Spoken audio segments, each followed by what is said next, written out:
Alejandro o el falso profeta, de Luciano de Samosata. Traducción de José Luis Navarro González. Grabación sin ánimo de lucro. Tal vez tú, querido Celso, creas que es un encargo de poca monta el escribir y enviarte en un libro la vida de Alejandro, el impostor de Abonoteico, y sus predicciones, sus audacias y sus sortilegios. Si alguien pretendiera explicar cada punto con exactitud, el trabajo sería no menor que el escribir de nuevo las gestas de Alejandro, el hijo de Filipo. La perversidad del otro Alejandro corre pareja con el valor de éste. No obstante, si estás dispuesto a leer con una cierta condescendencia y a añadir lo que falte al contenido de los relatos, te voy a abordar el establo de Augías. Si no todo, al menos intentaré limpiarlo en la medida de mis fuerzas, echando fuera algunos cestos, para calibrar qué cantidad tan enorme de estiércol habrían podido producir 3000 bueyes en muchos años. Vergüenza me da de ambos, de ti y de mí. De ti, porque has tenido a bien echarte en brazos de un hombre 1000 veces maldito en memoria y escritura. Y de mí, porque voy a hacer un esfuerzo en un relato de tal índole y en acciones de un hombre que ni siquiera sería digno de ser leído entre las gentes cultas, sino más bien digno de ser denostado, a la vista de todos, en un enorme teatro, por monos o por zorras. Y si alguien nos pregunta la razón, podremos sacarle a colación un ejemplo parecido.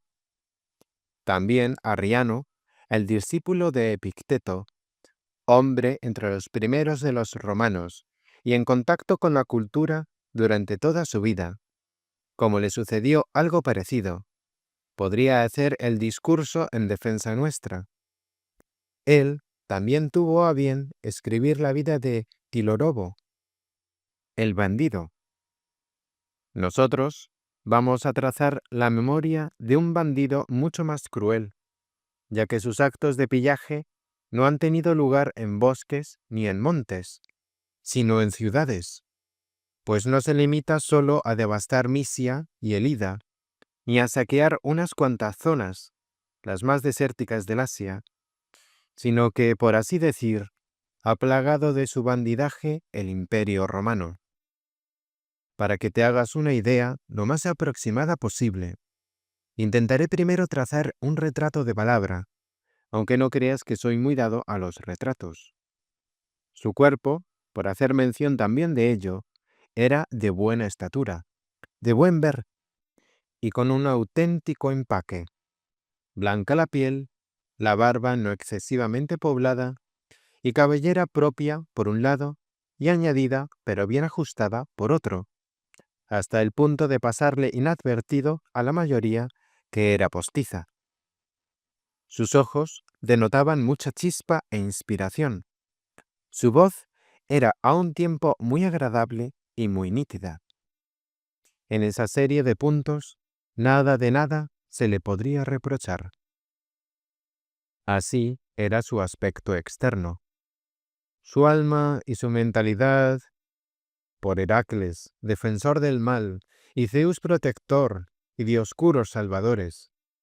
Ojalá pudiera él topar con enemigos y adversarios, y no estar yo nunca en compañía de un tipo así. En inteligencia, sagacidad y sutileza se diferenciaba muy mucho de los demás. Capacidad de observación, capacidad de captación, capacidad de retención y una innata disposición para aprender. Todo esto lo poseía en grado muy superior a los demás, pero lamentablemente hacía un pésimo uso de esas cualidades, y echando por tierra todos esos nobles instrumentos, acabó por ser el más famoso de los que están en boca de todos por su maldad, por encima de los Cércopes, Euríbato y Frinondas, o Aristodemo o Sóstrato.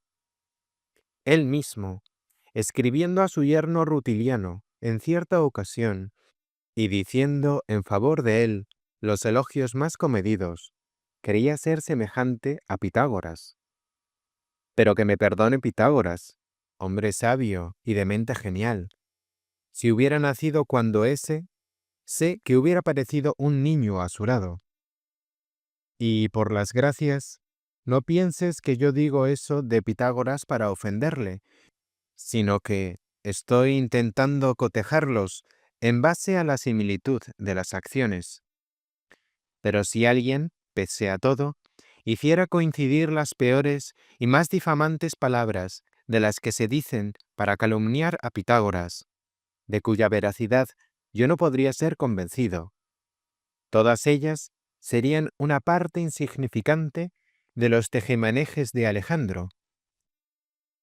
Imagínate y plasma a ojo de buen cubero una mezcla muy variada del alma hecha a base de falsedad, engaños, prejuicios y malas artes, complaciente, osada, atrevida, laboriosa para poner en práctica las ideas, persuasiva, convincente, simuladora de lo mejor y de la apariencia más opuesta a la intención. Nadie que se topara con él, en un principio, se marcharía con una opinión formada sobre él, que no fuera la de ser el más honrado, el más discreto y, sobre todo, el más sencillo y el más llano de todos los hombres. A todo eso, añadía la altura de miras y el albergar en la mente siempre pensamientos no de poca monta, sino el dedicar sus ideas siempre a las empresas más elevadas. Siendo un muchacho muy guapo, como se puede deducir por su actuación de ahora, que ya está pocho, se iba de putas y se acostaba a sueldo con quienes se lo pedían. Entre otros, va y lo coge un amante, impostor, de los que prometen brujerías y conjuros maravillosos y favores para los servicios amorosos, asechanzas para los enemigos, desenterramientos de tesoros y repartos sucesorios de herencias.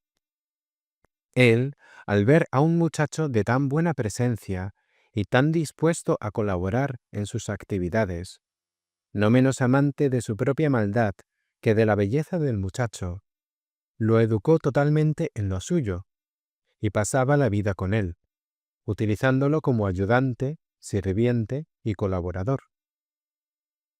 Aquel, según la opinión general, era médico y sabía, como la mujer de Zon el egipcio, venenos muchos, excelentes mezclados, muchos funestos, de todos los cuales él era heredero y sucesor. Este maestro y amante era Tianeo, del círculo de Apolonio, y de los que sabían toda su tragedia. Ya ves de qué ralea es el hombre del que te hablo, con barba poblada e instalado en la miseria. Al morir el famoso Tianeo, como se le había pasado ya la etapa de su vida de la que podía sacar para vivir, no imaginaba ya nada de poca monta, sino que, asociándose con un coreógrafo, de los que se trasladan para las competiciones, de naturaleza mucho más canallesca, coconas, creo que le llamaban, iban de un lado para otro con sus charlatanerías y sus prácticas de hechicería, y embaucando a los hombres crasos, así le llaman, en la lengua paterna de los magos, a la masa. Entre ellos descubriendo a Macetis, una mujer acaudalada, pasada ya de rosca, pero que aún tenía pretensiones amorosas, corronearon a sus expensas y la acompañaron desde Bitinia hasta Macedonia. Era ella de Pela, región antaño próspera en época de los reyes de los macedonios, y ahora deprimida y con muchos pocos habitantes. viendo allí serpientes de gran tamaño, muy mansas y domesticadas hasta el punto de que podían ser criadas por mujeres y dormir con los niños, soportar que las pisaran, no irritarse si las apretaban, beber leche de una teta igual que los críos. Se crían muchas serpientes de este estilo en la región, de donde procede el mito que se cuenta respecto de Olimpia, antaño verosímil, cuando engendró a Alejandro, tras dormir ella con un dragón de esta naturaleza. Viendo eso, digo, van y compran una, la más bonita de las serpientes, por unos pocos óbolos. Y, como diría Tucídides, a partir de aquí comienza ya la guerra. Y, como sería de esperar, de dos pérfidos y desvergonzados caraduras, muy dispuestos a cometer todo tipo de fechorías, convergiendo en los mismos intereses, comprendieron que la vida de los hombres está despóticamente gobernada por dos importantísimos factores, la esperanza y el miedo, y que quien fuera capaz de sacar mejor partido de uno y otro, se enriquecería rápidamente. En efecto, veían que la predicción del futuro es inexorable y anhelada por ambos, tanto por quien tiene miedo como por quien alberga esperanzas, y que desde antaño lugares como Delfos, Delos, Claro y Branquidas se habían hecho ricos y célebres, pues los hombres frecuentaban los santuarios por los motivos que les inducían a profetizar esos dos despóticos gobernantes, a saber, el miedo y la esperanza, y necesitaban conocer de antemano lo que iba a suceder. Por ello, hacían sacrificios de 100 bueyes y ofrendaban ladrillos de oro. Dando vueltas y más vueltas a todo eso en sus cabezas, maquinaban poner juntos un consultorio de adivinación y un oráculo. Si les iba bien, esperaban enriquecerse y ser felices enseguida, lo que precisamente les salió mucho mejor que sus previsiones iniciales, y muy por encima de lo que esperaban. Comenzaban entonces a inspeccionar, primero el lugar, segundo, cuál sería el principio y el modo de organizarse. Coconas era de la opinión de que Calcedón era el paraje adecuado, bien comunicado, vecino de Tracia y de Bitinia, no muy alejado ni de Asia ni de Galacia, ni de todos los pueblos establecidos al norte. Alejandro, al revés, prefería lugares de su propia tierra, aduciendo, cosa que era verdad, que deberían ejercer su autoridad e influencia sobre un tipo de personas vastas y simples, como decía que eran los paflagonios que habitaban al norte de Abonoteico, muchos de ellos supersticiosos e ingenuos, y que, simplemente, con que alguien presentara a un flautista, o tamborilero, o campanillero, dando a conocer al oráculo con cuentagotas, se quedarían todos al punto boquiabiertos ante él, y mirándolo como si fuera un extraterrestre, produciéndose no poca controversia entre ellos respecto de este tema. Se impuso por fin Alejandro. Llegando a Calcedón, pese a todo, la ciudad les pareció tener alguna utilidad. En el templo de Apolo, que es el más antiguo para los calcedonios, enterraron unas tablillas de bronce que decían que enseguida Asclepio, en compañía de su padre Apolo, se acercaría al Ponto y se instalaría en Abonoteico. Esas tablillas, halladas a propósito, hicieron propagar la noticia por toda Bitinia y por el Ponto, y mucho antes que a los demás lugares, por Abonoteico. Sus habitantes votaron al punto construir un templo a toda prisa, al tiempo que se ponían a excavar ya los cimientos.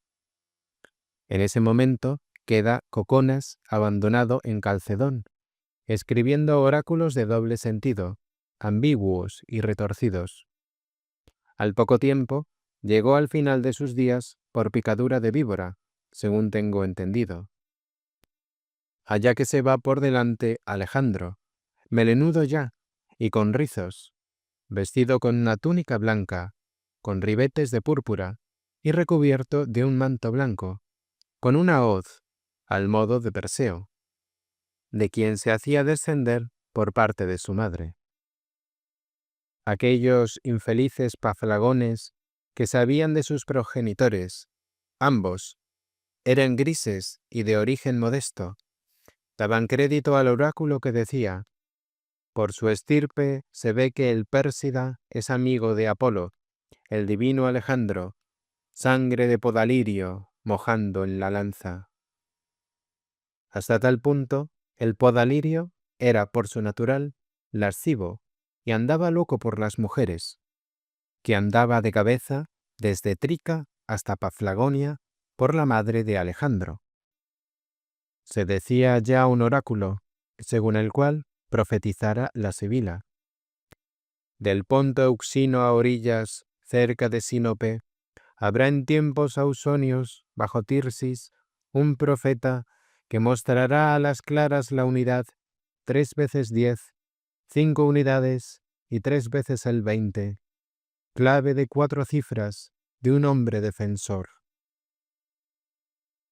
Lanzando estos oráculos con todo ese aparato teatral, al cabo de mucho tiempo, era motivo de admiración y brillo en su patria, fingiendo a veces que enloquecía y llenándose la boca de espuma.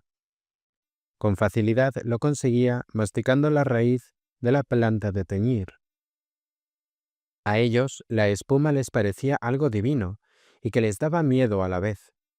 Hacía tiempo que había fabricado y preparado para ellos una cabeza de serpiente, hecha de tela, que tenía un aspecto ligeramente antropomórfico, con una serie de trazos, perfectamente verosímil, que abría y cerraba la boca por medio de unas crines de caballo y asomaba por delante una lengua como la de una serpiente, bífida y negra, que se movía bajo la acción de las crines, ella también. La serpiente de Pela allí estaba preparada. La criaba en casa dispuesta para aparecer en el momento adecuado y a compartir con ellos la tragedia, pero sobre todo dispuesta a ser la protagonista. Siendo ya el momento oportuno de comenzar, maquina la siguiente trama. Acercándose de noche al pie de los cimientos del templo recién excavados, había allí con ellos agua, bien porque emanara de allí mismo, bien caída del cielo. Pone un huevo de oca, previamente vaciado, que guardaba en su interior un reptil recién nacido, y sumergiéndolo en una hondonada del barro, desanda el camino. Al amanecer, yendo a saltos, desnudo, antes que los demás, hacia el ágora con un taparrabos que cubría sus vergüenzas, eso sí, de oro, y llevando la hoz aquella, agitando la melena desenfrenado, como los que reúnen posesos para el culto de la diosa madre, se dirigía a las masas, subiendo sobre un altar elevado, y le deseaba toda clase de dichas a la ciudad, porque se disponía a recibir al dios radiante. Los presentes, a la carrera habían acudido casi todos los habitantes, con mujeres, ancianos y niños. Se miraban con asombro, hacían súplicas y se postraban de rodillas.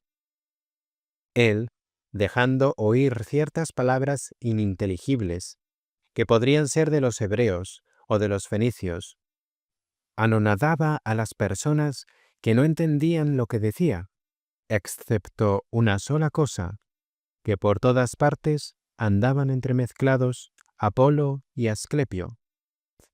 Acercándose al hoyo y a la fuente del oráculo previamente organizada, metiéndose en el agua, entonaba con voz potente himnos de Asclepio, de Apolo e invocaba al dios para que viniera con buenos augurios sobre la ciudad.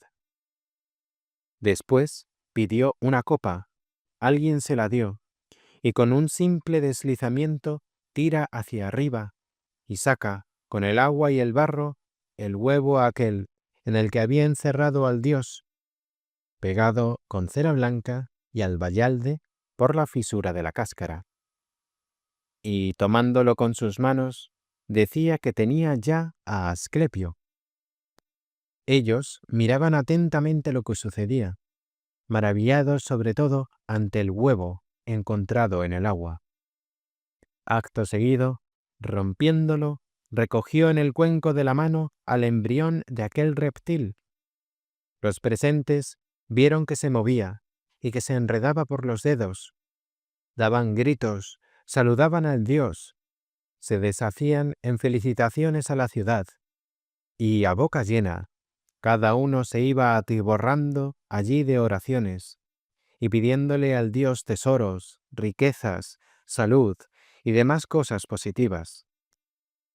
Él, a la carrera, volvía a casa llevando consigo al Asclepio recién nacido. 2 veces nació, cuando otros hombres solo lo hacen una. No de Corónide, por Zeus, ni de una corneja, sino engendrado de una oca. La plebe en masa lo acompañaba, entusiasmados y medio locos de tantas esperanzas como albergaban. Permaneció en casa varios días, esperando, como así sucedió, que al divagarse la noticia, acudirían a toda prisa muchísimos paflagonios. Una vez que la ciudad se llenó de gente hasta rebosar, levantados previamente su seso y sus corazones, sin parecerse en nada a hombres que comen trigo, sino diferenciándose de los rebaños, tan solo en la forma, sentado él en una alcoba sobre una litera, ataviado con aires divinos, tomaba en su regazo a aquel Asclepio de Pela, muy grande y muy hermoso, como dije, y enroscándoselo todo él alrededor del cuello y dejando caer la cola, era muy larga, hasta el extremo que la había dejado caer en la parte del vestido que recubre el pecho con una parte arrastrada por el suelo, teniendo la cabeza sola oculta bajo el sobaco y dejando libre todo el resto, mostraba por delante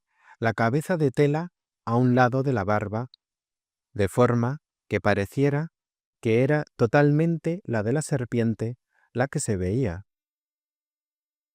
Imagínate una alcoba no con mucha iluminación, sin recibir la luz de plano, y a una multitud de hombres arracimados, alterados y previamente impresionados, movidos por las esperanzas, a los que el asunto les parecía, como es lógico, prodigioso, ya que, en el curso de tan pocos días, de un reptil insignificante, se hubiera mostrado una serpiente de semejante tamaño, antropomórfica y domesticada.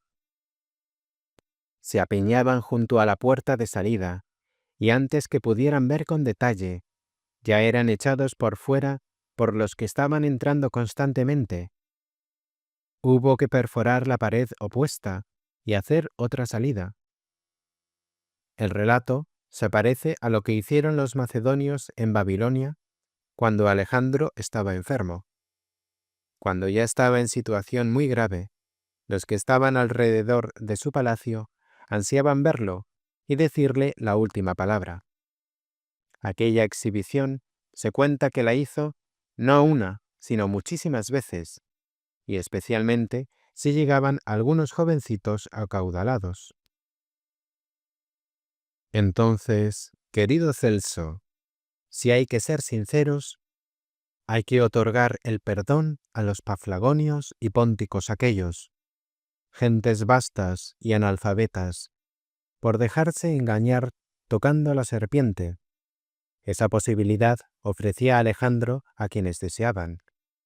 Al ver en aquella tenue luz, la cabeza de la serpiente que abría y cerraba la boca, hasta el punto de que el truco necesitaba de un Demócrito, o del mismísimo Epicuro, o de Metrodoro, o de cualquier otro que tuviera una mente dura como el acero, frente a ese tipo de espectáculos, para no creer lo que era evidente, y si no podía descubrir el truco, sí al menos podría tener el convencimiento previo de que no acertaba a captar el truco de la magia, pero que aquello era falso e imposible que sucediera en realidad.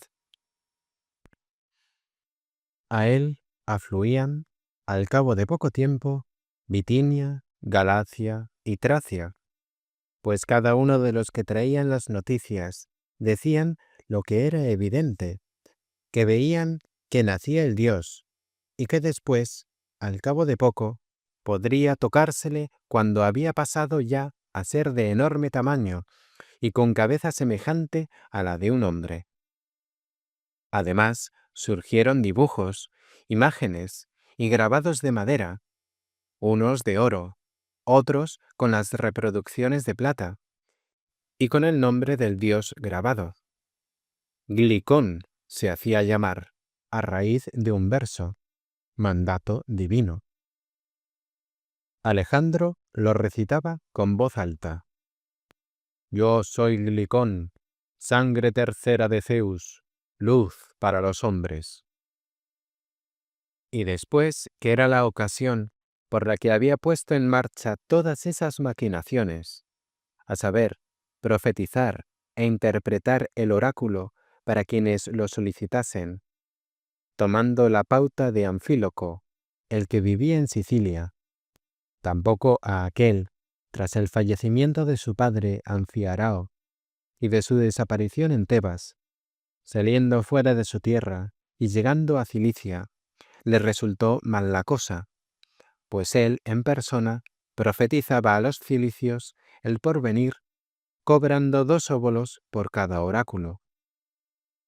Bueno, pues como iba diciendo, tomando esa pauta, Alejandro va diciendo con antelación a todos los reunidos que el dios va a dar un oráculo, fijando previamente un día concreto. Luego, incitaba a cada uno a escribir en un libro lo que pediría o lo que le gustaría saber, y después a coserlo y sellarlo con cera, barro o cualquier otra cosa. Él, cogiendo los libros y bajando a lo más recóndito del santuario, ya se había edificado el templo y se había preparado el tabernáculo al Dios, se aprestaba a llamar por orden, por medio de un heraldo o un experto en temas divinos, a los que habían entregado sus peticiones, y, escuchando de boca del Dios cada cosa, a devolver el libro bien sellado como estaba y la respuesta escrita debajo. Respondería en verso el Dios a lo que le preguntaran. Ese truco era, para un hombre como tú y como yo, si bien molesto de explicar, sí al menos claro y fácil de comprender. Pero para los ciudadanos de a pie, que tienen la nariz llena de mocos, algo prodigioso y poco menos que increíble. Ingeniando variados procedimientos para abrir los sellos, iba leyendo cada pregunta y contestaba a ellas lo que le parecía. Después los volvía a guardar, los sellaba y los devolvía con mucho asombro para los que los recogían. Entre ellos, era muy corriente esta pregunta: ¿de dónde ha podido saber ese lo que yo le di sellado, y bien sellado, con sellos difíciles de imitar, si no es porque es un Dios que todo lo sabe? ¿Cuáles eran sus ingeniosos procedimientos?, me preguntarás quizás. Escucha, pues, para que puedas comprobar lo antes expuesto. El primero es el siguiente, querido Celso. Quemando una aguja, derritiendo la parte de cera que había bajo el sello, lo separaba, y tras la lectura, calentando de nuevo la cera con la aguja, fácilmente encolaba la parte que estaba por debajo del hilo y la que tenía el sello.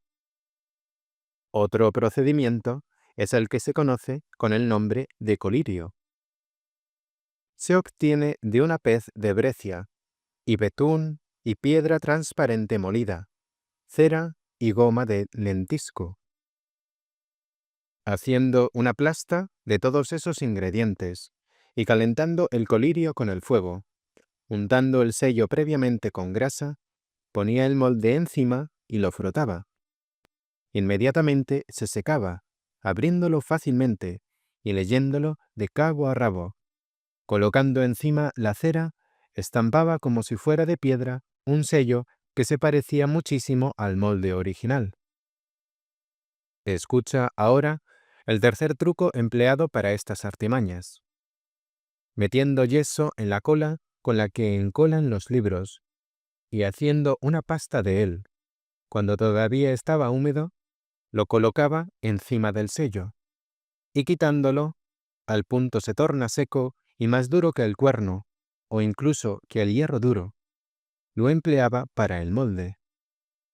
Existen otros muchos ingeniosos artificios para ello, todos los cuales no me parece imprescindible mencionar ahora, para que no parezca que somos unos tipos de mal gusto, especialmente tú, que, en lo que escribiste contra los magos, bellísimos y muy provechosos escritos, que pueden hacer sentar la cabeza a quienes topen con ellos, has expuesto procedimientos bastante más numerosos, y con mucho mejores que esos.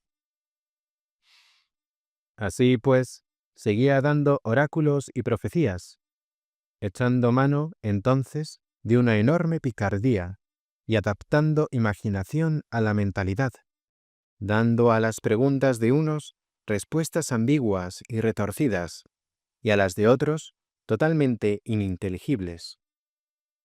Le parecía que ese era el estilo del oráculo. A unos los disuadía o los exhortaba, según le parecía que era mejor. A otros les decía por anticipado tratamientos y regímenes dietéticos, pues, como dije al principio, conocía muchos medicamentos. Gozaron de especial fama entre él los quitmides, nombre ingeniado por él para un potingue reconstituyente hecho a base de grasa de oso. Estaba siempre dando largas a las esperanzas, los procesos y las sucesiones de herencias, replicando a ello que todo será cuando quiera yo, y Alejandro mi profeta lo pida y ruegue por vosotros. A todas estas, el precio por cada oráculo era de 1 dracma y 2 óbolos. No te creas, compañero, que era poco, ni vayas a pensar que sus ingresos eran de poca monta. Al revés, cada año reunía unos 70 u 80.000 dracmas, pues los hombres, con avidez insaciable, le pedían oráculos de 10 en 10 y de 15 en 15. Lo que cobraba no era para él solo, ni lo ahorraba para hacerse rico, sino que, como tenía ya a su alrededor a toda una serie de colaboradores, ayudantes, espías, redactores de oráculos, guardianes de oráculos, secretarios, impresores e intérpretes, les tenía que repartir a cada uno de ellos la paga estipulada.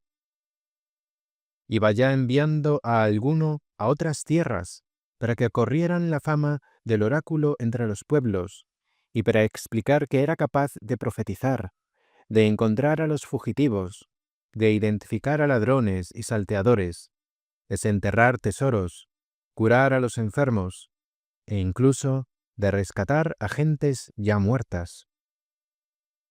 Lógicamente, de todas partes venían corriendo las gentes en tropel, al tiempo que llegaban sacrificios, ofrendas y el duplo para el profeta y discípulo del Dios. Además, había dejado caer el siguiente oráculo: mando honrar a mi siervo y mi profeta. De mis bienes ya no me cuido, tan solo de mi profeta. Cuando ya muchos de los que tienen inteligencia, como volviendo en sí de una profunda borrachera, decidieron plantarle cara, en especial los que eran seguidores de Epicuro, y dado que se iba delectando poco a poco en las ciudades la hechicería toda y todo el aparato del drama, les suelta una cosa terrible, diciendo que el Ponto está lleno de ateos y cristianos, los cuales se atreven a decir respecto de él las más espantosas calumnias. Daba orden de que los expulsaran a pedradas si querían tener propicio al dios. Al preguntarle uno qué hacía en el Hades Epicuro, dijo: «En el fango está sentado con grilletes de plomo». ¿Te asombras de que el oráculo adquiera un gran auge a la vista de las inteligentes y cultas preguntas de los que se acercaban al consultor? Sin tregua y sin cuartel, estaba en guerra, y grande, contra Epicuro. ¿Con qué otro iba a estar en guerra con mayor justicia un hombre charlatán, amigo de la fantasía, enemigo de la realidad, que con Epicuro, hombre que había captado la naturaleza de las cosas y el único que sabía la verdad que hay en ellas? Ellos eran amigos de Platón, Crisipo y Pitágoras, y con ellos tenía paz profunda. En cambio, el inflexible Epicuro, así lo llamaba, era con razón su mayor enemigo, pues se tomaba todo eso a beneficio de inventario. Por ello odiaba, la que más de las ciudades del Ponto, a Amastris, porque conocía a los del círculo de Lépido y a otros muchos de su mismo estilo que estaban en esa ciudad. Nunca jamás oyó cantando un oráculo a ningún hombre de Amastris. En una ocasión que se atrevió a dar un oráculo a un hermano de un senador, tuvo que despedirlo en el más absoluto de los ridículos, sin poder encontrarle un oráculo favorable ni a quien pudiera hacérselo en el momento oportuno. Queriendo ordenarle a él, pues se quejaba de que le dolía el estómago, que comiera una pata de cerdo aderezada con hoja de malva, le dijo: «La malva adereza con comino y cochinillo en sagrada perola». Muchas veces, según mencioné anteriormente, enseñaba la serpiente a quienes se lo pedían, pero no toda, sino que daba a ver fundamentalmente la cola poniendo por delante su cuerpo, guardando en su regazo, para que no la vieran, la cabeza. Deseoso de anonadar todavía más a las masas, prometió que presentaría al dios charlando, dando él personalmente el oráculo sin necesidad de profetas. Anudando sin dificultad tráqueas de grullas y haciéndolas pasar a través de la cabeza aquella que había sido ingeniosamente fabricada, uno cualquiera, metiendo dentro su voz desde fuera, iba contestando a las preguntas, al tiempo que a través de aquel asclepio de tela salía la voz. Aquellos oráculos se llamaban autófonos, y no se daban a todos, ni al buen tuntún, sino tan solo a los hombres vestidos de rica púrpura, a los ricos y a los que hacían espléndidos regalos. Al menos el que se le dio a Severiano, de cara a su expedición a Armenia, era también de los autófonos. Impulsándolo a la incursión, decía así: «Con lanza a los armenios y partos domeñando, a Roma y a las aguas del Tíber volverás, en tus sienes llevando una corona de relucientes rayos». Pero, después que, convencido, el insensato celta aquel atacó y tuvo que retirarse con el propio ejército, abatido a golpes por Osroes, saca ese oráculo del baúl de los recuerdos y va y le pone este otro a cambio: «No empujes tú las tropas contra armenios, no es bueno, no, a ver si algún varón de aspecto femenino con el arco dispara, cruel destino, poniendo fin a la luz de tu vida». A raíz de ello, tuvo una idea muy ingeniosa: los oráculos metacrónicos, para alivio de los que se habían visto defraudados en sus profecías y no habían sido acompañados por la suerte.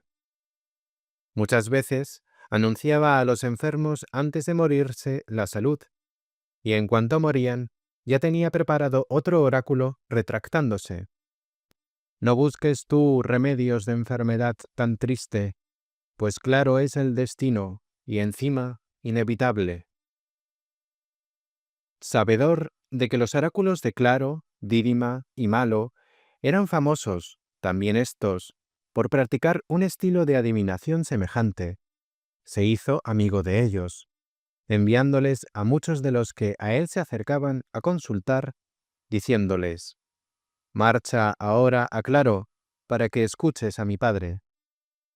Y además, acércate a los santuarios y escucha los oráculos branquídeos. Y aún todavía, hacia Malo avanza, oráculo de Anfíloco». Todo eso sucedía dentro de los límites enmarcados por Jonia, Cilicia, Paflagonia y Galacia.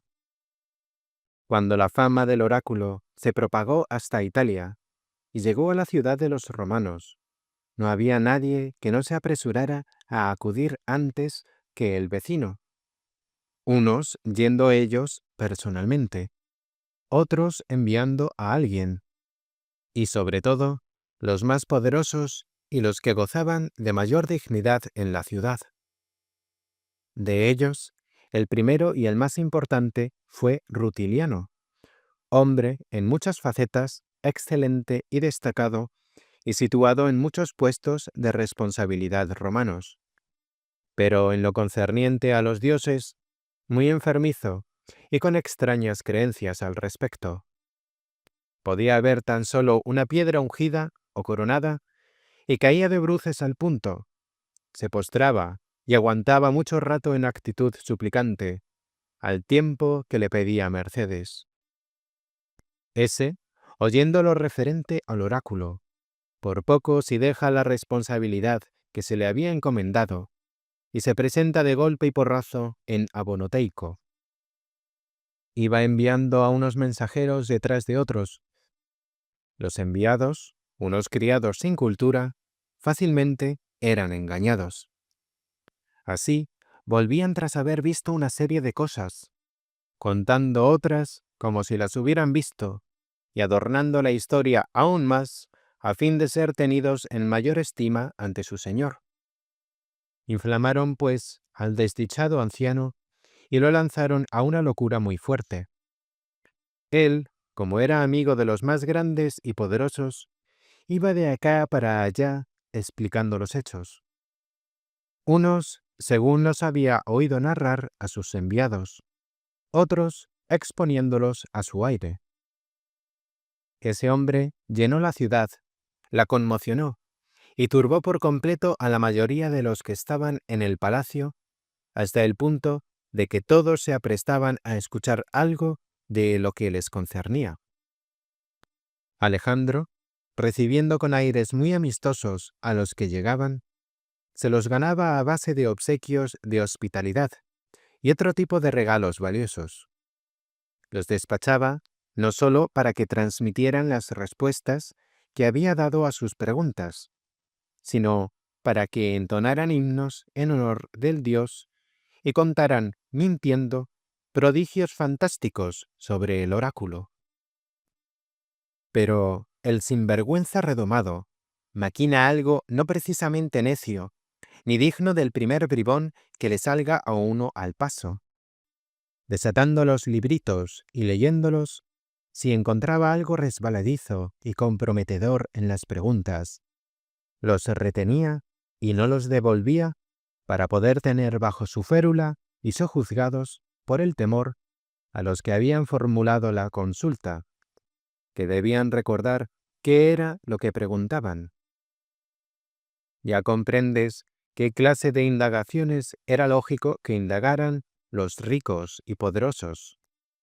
Él cobraba mucho dinero de ellos, que sabían que los tenía atrapados en sus redes. Quiero ahora decirte algunos de los oráculos que le fueron dados a Rutiliano. Cuando le preguntó por el hijo de la primera mujer, que tenía ya edad escolar, a quien le recomendaba como maestro de sus enseñanzas, dijo: a Pitágoras y al excelente Aedo y conductor de guerras. Muriendo el niño al cabo de pocos días, él estaba desconcertado y no podía replicar nada a quienes le exigían responsabilidades, pues sin paliativos le había dejado en evidencia el oráculo. Pero Rutiliano fue el primero en hacer enseguida defensa del oráculo, aduciendo que precisamente eso era lo que había dado a entender claramente el dios, y que precisamente por ello, en vida, le había ordenado no tomar maestro alguno, y sí en cambio a Pitágoras y a Homero, muertos hace muchos años, con los que evidentemente está el muchacho ahora en el Hades. ¿Qué reproche cabía hacerle a Alejandro si había estimado lógico entretenerse con unos hombres de tan poca monta? Otra vez, cuando quería saber el alma de quién había heredado, dijo: Pélida fuiste primero, después Menandro, luego el que ahora pareces, después serás rayo de sol y vivirás años hasta 80 y 100. A los 70 años murió de melancolía sin esperar la promesa del dios, y ese oráculo era autófono. En otra ocasión, cuando le preguntó por el matrimonio, le dijo perspicuamente: desposa a la hija de Alejandro y de Selene. Había extendido la noticia de que la hija que tenía había nacido de Selene, y que Selene, al verlo mientras dormía, se había prendado de él, como era costumbre en ella, de enamorarse de los hombres hermosos mientras dormían.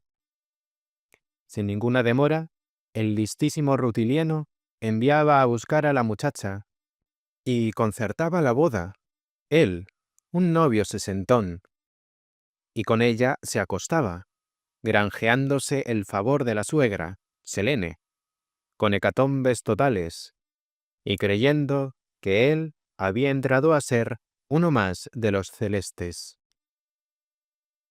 Como ya había tomado contacto con los asuntos en Italia, estaba constantemente ingeniando cosas más importantes, y a todas partes del Imperio Romano enviaba divulgadores de su oráculo, prediciendo para las ciudades, a fin de que tomaran precauciones frente a epidemias, incendios y terremotos. Y él les prometía que los socorrería con seguridad para que no ocurriera nada de eso. Envió a todos los sitios un oráculo, autófono y auténtico, para todas las naciones en ocasión de la peste. El verso era el siguiente: Febo, el de incontable cabellera, aleja una nube de peste. Y en todas partes se podía ver el verso grabado en los portales como fármaco para rechazar la epidemia. Pero para la mayoría de las casas, las cosas salían al revés. Con la suerte de espaldas, se quedaban vacías las casas en cuyo portal estaba grabado el verso. Y no creas que quiero decir que perecían por efecto del verso, sino que, por un cierto designio del azar, así sucedió. Pronto, la mayoría, animosos, se desentendían del verso y vivían, con mayor despreocupación, sin hacer caso del oráculo frente a la enfermedad, como si tuvieran las sílabas como combatientes suyas de primera fila y al Febo de incontable pelo como flechador de la peste. En la propia Roma estableció como espías a muchos de sus cómplices. Ellos le transmitían las ideas de cada uno y le revelaban con anterioridad preguntas y sus máximos anhelos para que estuviera preparado para las respuestas y las tuviera bien seguras antes de que llegaran los mensajeros. Eso por lo que se refiere a lo que acontecía en Italia. En casa, también maquinaba actuaciones de la misma índole. Instaura unas fiestas religiosas de carácter mistérico, procesiones de antorchas y hierofantías, cuya celebración comprendía 3 días ininterrumpidos. El primer día había una proresis, como en Atenas. Si algún ateo o cristiano o epicúreo acude para inspeccionar las orgías, que se largue. Los que tengan fe en el Dios consuman hasta el final los rituales iniciáticos con los mejores augurios. Y al instante, en un principio se producía una desbandada. Uno actuaba como líder diciendo: «¡Fuera, cristianos!», y la multitud toda coreaba además: «¡Fuera, epicúreos!». A continuación, tenía lugar el parto de Leto, el nacimiento de Apolo, la boda de Corónides y el nacimiento de Asclepio. El segundo día era la epifanía de Glicón y el nacimiento del dios. El tercero era el día de la boda de Podalirio y de la madre de Alejandro. Se llamaba Día de las Antorchas, y antorchas se encendían en su honor. Por último, el amor de Selene y Alejandro y la mujer de Rutiliano en el momento de nacer. Actuaba como presidente de la comitiva de antorchas y como hierofante Alejandro Endimión. Él, durmiendo, estaba tumbado en el medio, y desde el techo bajaba sobre él, como si viniera del cielo, en lugar de Selene, una Rutila bellísima, mujer de uno de los administradores del César, que estaba realmente enamorada de Alejandro y era correspondida en su amor por él. A la vista de aquel tipo perverso, allí en medio prodigaba besos y abrazos. Y si no fuera porque eran muchas las antorchas, tal vez se habrían metido mano. Al cabo de un rato, entraba de nuevo, ataviado con porte de hierofante, en medio de un impresionante silencio, al tiempo que él, con voz potente, decía: «¡Ie, Glicón!». Le daban la réplica acompañándole, como Eumólpidas y Queruques, unos paflagonios, que calzaban unas abarcas y eructaban un enorme olor a ajo. «¡Ie, Alejandro!». Con frecuencia, en el transcurso de la procesión de antorchas y en los brincos místicos, su muslo, al descubierto, aparecía exprofeso de oro, recubierta, como es lógico, previamente su piel por un barniz dorado y refulgente al resplandor de las antorchas. De modo que, en cierta ocasión, surgida una inquietud al respecto entre dos de sus sabiondos, a ver si tenía el alma de Pitágoras a través del muslo, u otra semejante a ella, y trasladándole la inquietud al propio Alejandro, con un oráculo los sacó del apuro el rey Glicón. De Pitágoras alma a veces fenece, a veces se acrece, profético efluvio de mente divina, le envió el Padre a socorrer a hombres de bien, y de nuevo a Zeus va por el rayo de Zeus herida. Aunque previamente iba diciendo a todos que se abstuvieran de contacto carnal con los mancebos, porque era algo impío, él, por su parte, llevó a cabo el siguiente apaño. Ordenó a las ciudades pónticas y paflagonias que le enviaran sacristanes para un periodo de 3 años que entonarían himnos al dios. Sabía que, previamente examinados y seleccionados, le serían enviados los más nobles y más guapos, y que más destacaban por su belleza. Enclaustándolos, los utilizaba como si los hubiera comprado con dinero, acostándose con ellos y actuando con ellos de forma ultrajante. Y había creado una ley según la cual nadie por encima de los 18 años le saludaría con la boca, ni se despediría con un beso. Antes bien, extendiendo la mano a los demás, besaba solo a los hermosos a los que amaba, que eran llamados los niños del beso. daba disposiciones de esa índole, gozándose voluptuosamente en los ingenios, corrompiendo a las mujeres y arrastrándose con los mancebos. Y era cosa grande y deseable a más de uno si le echaba el ojo encima a su mujer, y si la consideraba digna de besos, cada uno creía que le fluía a casa toda la buena suerte del mundo junta. Muchos se jactaban de haber dado a luz hijos suyos, y los maridos corroboraban con su testimonio que decían la verdad. Quiero referirte ahora un diálogo de Glicón y un tal sacerdote, un hombre de nombre Tío. La inteligencia de cada cual la calibrarás por las preguntas. Y lo leí escrito en letras doradas en Tío, en la casa de Sarpedón. Dime pues, señor Glicón, ¿quién eres? Yo, replicó, un vástago de Asclepio. ¿Otro, además, distinto de aquel primero? ¿Cómo dices? No es lícito que escuches eso.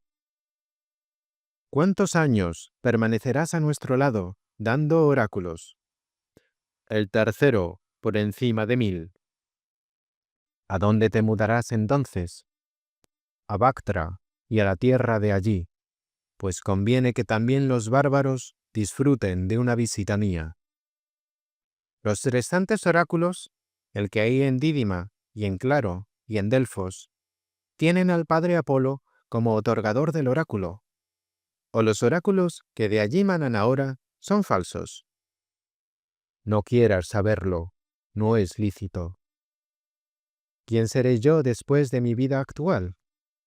Un camello, luego un caballo, y después un hombre sabio, y un profeta no inferior a Alejandro. Tal fue el diálogo entre Glicón y el sacerdote. Como colofón, dejó escapar de su boca un oráculo en verso, sabiendo que era compañero de Lépido. No hagas caso a Lépido, pues le acompañará un destino funesto. En efecto, tenía mucho miedo a Epicuro, como indiqué anteriormente, en la idea de que era un rival de los manejos y conocimientos del arte de la magia. Por cierto, que a uno de los epicúreos, que tuvo la osadía de refutarlo ante un nutrido auditorio, lo puso en un peligro no pequeño. Él, acercándose, hablaba con voz potente. Tú, Alejandro, convenciste a un paflagonio de llevar ante él, el gobernante de Galacia, a unos criados para condenarlos a muerte, en la idea de que habían dado muerte a su hijo, educado en Alejandría. Pero el jovencito está vivo y ha regresado después de la muerte de los esclavos que habían sido echados a las fieras por ti. Había sucedido lo siguiente. El jovencito, navegando rumbo a Egipto, arrastrada su embarcación cerca de Clusma, no tuvo más remedio que ser persuadido, también él, de navegar rumbo a la India. Pero como se retrasaba, aquellos desdichados criados suyos, creyendo que el muchacho que navegaba por el Nilo había perecido o que había sido secuestrado por piratas, eran muy numerosos, regresaron comunicando su desaparición. Entonces se produjo el oráculo y la condena, tras la cual se presentó el muchacho explicando la peripecia del viaje. Eso decía aquel.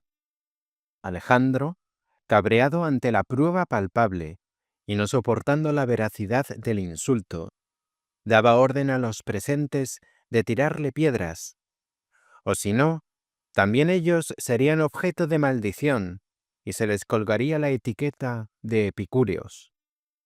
Empezando a tirar piedras, un tal Demóstrato, que se hallaba allí de visita, hombre importante del Ponto, protegiéndolo, salvó al joven de la muerte, cuando estaba ya a un paso de ser apedreado con toda la razón, pues, ¿a santo de qué había él de estar en los cabales entre tantos dementes y no sacar partido de la insensatez de los paflagonios?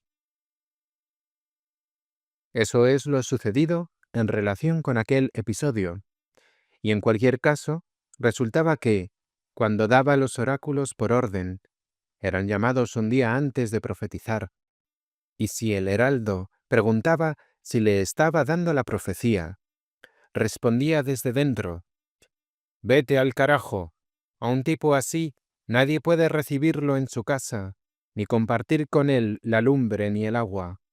Debería recorrer tierra por tierra en la idea de que es un impío, ateo y epicúreo», que por cierto era el mayor insulto que podía haber. Todavía llevó a cabo Alejandro una acción muy ridícula. Descubriendo las sentencias más importantes de Epicurio, el más hermoso, lo sabes bien, de los libros, y que contiene las principales doctrinas de la sabiduría de ese hombre, lo cogió y lo quemó en mitad del ágora, prendiéndole fuego en una hoguera sobre troncos de higuera, y arrojó las cenizas al mar, al tiempo que de su voz dejaba caer el siguiente oráculo: «Ordeno echar al fuego las obras de un anciano ciego». El miserable no sabía qué serie de efectos positivos produce ese libro en aquellos en cuyas manos cae. Ignora cuánta paz, serenidad y libertad hay contenidas en él. Un libro liberador de temores, alucinaciones y fantasías, esperanzas vanas y deseos desorbitados. Un libro que contiene la cordura y la verdad y que purifica las ideas, y no precisamente con una antorcha, la cebolla albarrana o demás panemas por el estilo, sino con el recto razonamiento, la verdad y el diálogo franco. Escucha, entre otros, la mayor fechoría de ese tipejo execrable, teniendo a Rutiliano en la mejor disposición para hacer una entrada solemne en palacio, le hace llegar un oráculo, cuando estaba en su apogeo la guerra de Germania, en el momento en el que el divino Marcos ya tenía atenazados a los marcómanos y cuados. El oráculo consideraba procedente que 2 leones vivos fueran lanzados al istro, con muchos inciensos y víctimas de sacrificios importantes. Pero mejor que diga el oráculo: «A torbellinos del istro, el río nacido del cielo, ordeno arrojar ciervos 2 decibeles, fieras montaraces, y cuantas flores y plantas aromáticas hace crecer el aire índico. Al punto llegará la victoria y gran fama con la anhelada paz». Llevadas a cabo estas acciones, siguiendo sus instrucciones, los bárbaros capturaron a los leones, que intentaban cruzar a nado a la orilla enemiga, con palos, como a perros o a lobos hostiles. Al punto se produjo el mayor desastre para los nuestros, pues perecieron millares casi de golpe. A eso se añadió, casi a la vez, los sucesos de Aquileia y la toma de la ciudad aquella. Él sacaba a colación, sin alterarse ante lo sucedido, la famosa justificación délfica y el oráculo de Creso, de que el dios había profetizado la victoria, sin especificar si de los romanos o de los enemigos. Como quiera que afluían montones y montones de gentes, y que la ciudad estaba ya saturada de masas que acudían a consultar el oráculo, y no tenía los recursos suficientes para acogerlos a todos, da vueltas a su cabeza e inventa los llamados oráculos nocturnos. Tomando los libros, dormía sobre ellos, y según iba por ahí diciendo, como si hubiera recibido del dios un sueño, respondía en la mayoría de los casos, no con palabras claras, sino ambiguas y confusas, sobre todo cuando notaba que el libro estaba muy minuciosamente sellado. Sin exponerse temerariamente anotaba lo que se le ocurría solapadamente, creyendo que ese era el estilo adaptable a los oráculos. Había algunos intérpretes establecidos para ello, que cobraban unos honorarios no pequeños a los que recibían ese tipo de oráculos, por interpretárselos y resolvérselos. Ese era el trabajo por el que estaban sujetos a pagar un canon. Los intérpretes le pagaban a Alejandro un talento ático cada uno. Alguna vez, cuando nadie preguntaba, ni mandaba a nadie a consultar, se dedicaba a dar oráculos para impresionar a los incautos, como por ejemplo este. ¿Quién de tu mujer se goza a preguntas? Caligénea en casa y a escondidas sobre el lecho. Protógenes tu esclavo, de quien tanto te fías, en justa recompensa a tu mujer devuelve lo que con él tú hiciste, y a fin de que no escuches ni veas lo que hacen, venenos contra ti, demoledores prepararon. Debajo de tu lecho, en el rincón del muro, junto a la cabecera, tú los descubrirás. Y en el asunto está con ellos Calipso, tu criada. ¿Quién no se alteraría, excepto Demócrito, oyendo nombres y lugares con todo detalle, y al cabo de un rato se quedaría pasmado comprendiendo su significado? A otro, que ni estaba presente, ni tan siquiera existía, le dijo: «Vuelve atrás, el que te envió ha muerto hoy por acción de su vecino Diocles, víctima del ataque de los salteadores Magno, Celero y Búbalo, que han sido capturados y están ya en la cárcel». Pero también daba oráculos a los extranjeros. Si alguien le preguntaba en su lengua paterna, sirio o celta, encontraba fácilmente a personas de la misma nacionalidad que sus clientes. Por eso, era mucho el tiempo transcurrido entre la entrega de los libros y la del oráculo, para, mientras, poder descifrar los oráculos con tiempo y seguridad y poder encontrar a quienes pudieran traducir cada punto. Así era, por ejemplo, el oráculo que le dio a una escita. Morfi evargulis a la sombra, hetkencricank dejará luz. Escucha también algunos de los que me dio a mí. Preguntándole yo si Alejandro es calvo, escribe un oráculo nocturno sellado con toda minuciosidad. Sarvadalahu malajatealos, distinto era Atis. Preguntándole yo otra vez, en 2 libros distintos, la misma pregunta, de dónde era Homero, el poeta, uno tras otro, despistado por mi esclavo, en uno anotó, preguntado que para qué venía, la contestación: «Te daré una cosa para curar el dolor de pleura. Te ordeno untarte con ungüento y espuma de coral». Y en el otro, una vez que había oído que quien hacía la consulta deseaba saber si le convenía navegar rumbo a Italia o si era mejor hacer el viaje a pie, respondió algo que no tenía nada que ver con Homero. «Navegar tú, no. Camina a pie por el sendero».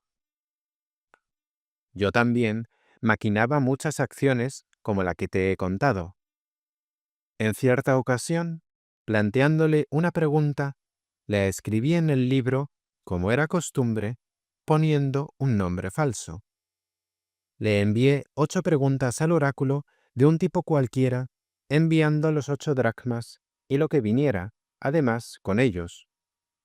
Él, dando crédito a la expedición de los honorarios y a la anotación del libro, a una sola pregunta que era esta: ¿cuándo pillarán a Alejandro realizando sus prácticas de magia? Me envió 8 oráculos que no se pueden captar ni en la tierra ni en el cielo, absurdos e imbéciles todos.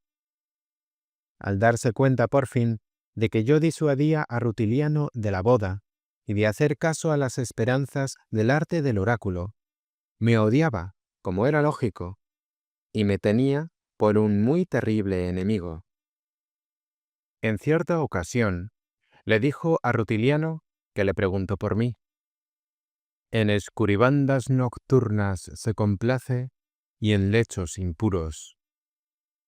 Estaba claro que yo era objeto sumo de su odio. Una vez que se percató de que yo había llegado a la ciudad y supo que aquel era Luciano, llevaba conmigo a 2 militares, un lancero y un escudero, de parte del gobernador de Capadocia, y a la sazón, amigo mío, para que me escoltaran hasta el mar. Enseguida, Alejandro manda a buscarme cortésmente y con gran gentileza. Yo, al llegar, sorprendo a muchos en derredor suyo. Menos mal que iba escoltado por los soldados. Él, como solía hacer con la mayoría, me extendió la diestra para que se la besara, y yo, inclinándome como para darle un beso, por poco lo dejo manco con el mordisco tan grande que le di.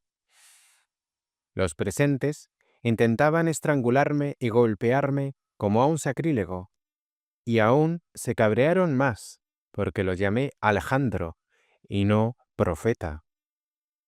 Él, dominando la situación con toda dignidad, los hizo cesar en su acoso y les prometió que fácilmente me amansaría y pondría de relieve la excelencia de Glicón, porque también transforma a los amigos que se exasperan. Y cambiando a todos de sus sitios, defendía su causa ante mí, diciendo que conocía muy bien los consejos que le había dado a Rutiliano. Y ¿qué te pasa que me tratas así cuando yo puedo hacerte medrar ante él? Y yo, contento, recibía sus muestras de simpatía, viendo en qué situación de peligro estaba colocado. Y al cabo de poco tiempo, ya iba yo por ahí tras haberme hecho amigo suyo. Y claro, eso les pareció prodigio no insignificante a los observadores, a saber, con qué facilidad se había producido mi cambio. Después, cuando me disponía a zarpar, enviándome presentes de hospitalidad y muchos regalos, yo era el único extranjero con Jenofonte que andaba por allí, pues había enviado previamente a Amastris, a mi padre y a los míos, me promete poner a mi disposición una embarcación y remeros para transportarme. Yo creía que aquello era franco y honrado por su parte. Pero cuando estábamos a la mitad de la travesía, al ver llorar al timonel y decirles algo a los marineros, no tenía buenas esperanzas respecto a lo que nos podía ocurrir. Por parte de Alejandro, se les había ordenado arrojarme al mar. Si eso hubiera sucedido, fácilmente habría conseguido una victoria completa sobre mí. Pero aquel, con su llanto, convenció a los marineros de que no me hicieran nada malo o terrible, y, dirigiéndose a mí, me dijo que, habiendo observado en los 70 años de su vida una conducta intachable y digna, no quería, en este momento de su existencia, teniendo mujer e hijos, manchar sus manos con un asesinato, al tiempo que explicaba claramente por qué me había cogido a bordo y las órdenes de Alejandro. Me desembarcó en Egíalos, lugar del que se hace mención el noble Homero, y regresó. Allí veo a unas gentes del Bósforo navegando a lo largo de la costa, que iban rumbo a Bitinia como emisarios de parte del rey Eupátor, para el tema de la recaudación de la contribución anual. Encontrando los acogedores, embarcándome, navego ya totalmente a salvo rumbo a Amastris, tras haber tenido la muerte tan a mi vera. A partir de entonces, me armé contra él, y con el deseo de atacarlo, movía todas mis velas. Ya, antes del atentado, lo odiaba y lo consideraba muy detestable por la desvergüenza de su carácter. Pero me lanzaba a acusarlo, porque tenía muchos compañeros litigantes, en especial los seguidores de Timócrates de Heraclea, el entonces gobernante de Bitinia y del Ponto, Abito. Intentaba contenernos, rogándonos con insistencia que cesáramos en nuestros ataques, que por el afecto que sentía hacia Rutiliano, aunque lo pillara en flagrante delito, no podría castigarlo. Así, me hicieron dar marcha atrás en mi impulso y me hicieron desistir de mi poco oportuna animosidad.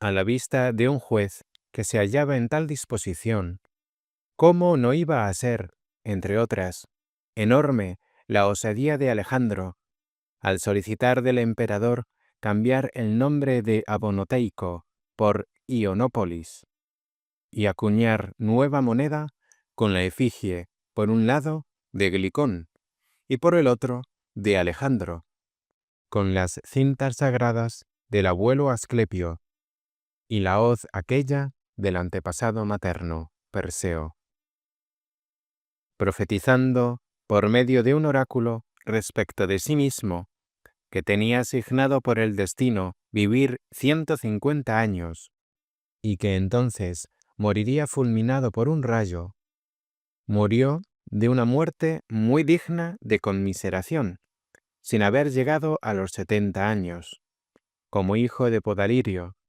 gangrenado el pie hasta la ingle y borbotones de gusanos. Entonces se descubrió que era calvo, al ofrecer a los médicos para que se la mojaran la cabeza a fin de aliviarle el dolor, lo que no podían hacer sin quitarle la peluca.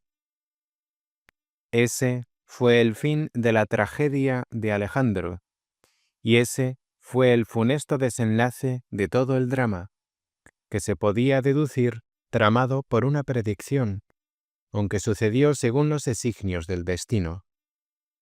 Y obviamente debía ser su funeral digno de su vida, y organizarse una pelea al respecto del oráculo, por parte de todos aquellos compañeros suyos, impostores y demás corifeos. Se reunieron bajo el arbitraje de Rutiliano para ver a quién debían ellos elegir como jefe y heredero del oráculo, y coronar con la hierofántica y profética corona. Entre ellos había un tal Peto, médico de profesión, tipo canoso, que hacía cosas que no le cuadran ni a un médico ni a un hombre que peina canas. Pero el organizador del certamen, Rutiliano, los despachó sin coronarlos, guardando para sí el cargo de profeta, incluso para después de su muerte. Esos son, querido amigo, unos pocos botones de muestra que me pareció oportuno escribir con ánimo de entretenerte a ti, mi compañero y amigo, a quien yo admiro al que más de todos, por la sabiduría y el amor a la verdad, la dulzura de carácter, la moderación y la tranquilidad de vida, la afabilidad para con quienes tienes contigo, y, sobre todo, lo que también te resultará grato a ti, con la intención de desagraviar a Epicuro, un hombre auténticamente de naturaleza sagrada y divina, el único que ha llegado a conocer lo bueno de verdad, y lo ha transmitido, y ha resultado ser liberador de quienes han estado en compañía suya. Creo que el escrito parecerá contener algo útil a aquellos en cuyas manos caiga, rebate algunas opiniones y reafirma las que anidan en las mentes de quienes discurren como Dios manda. Fin de Alejandro o el falso profeta, de Luciano de Samosata.